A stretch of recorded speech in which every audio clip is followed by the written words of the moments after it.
Good morning, everybody. It is Wednesday, March 11th, and we are going to get into the prices of cryptocurrencies.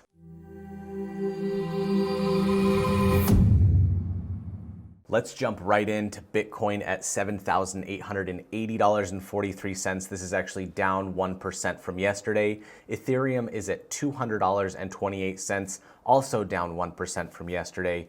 Dash is actually up at $73.72. That's a gain of 0.2%, but it is trending downward, so we should see a drop in tomorrow's price. And Litecoin is at $50.06. This is actually down 0.1% from yesterday. Okay, amidst the chaos that happened over the weekend, more and more information is coming out on why the cryptocurrency markets took such a huge drop, anywhere from 15 to 20%. This article here on CoinDesk actually states the traditional market's recent sell-off drove cryptocurrency prices down, but the way it did so was more complicated than even many of the most sophisticated players in crypto were able to grasp.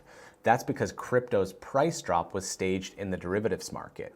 Financial instruments like futures and options make up derivative markets, where value derives from, and it's dependent on the value of the underlying asset, in this case, cryptocurrencies. Coupled with the massive sell-off in the cryptocurrency market, derivatives also contributed to recent decline in prices.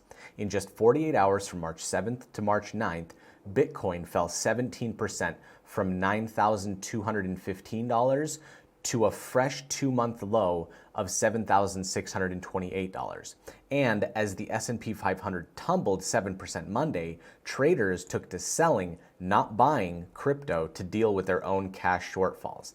Now I'm going to link this whole article below so you can read the full scope of the news. This way you can figure out what happened over the weekend and protect yourself in case it happens again. I hope you guys enjoyed this video. Please like the Facebook page, subscribe to our YouTube channel, and we will see you in the next video.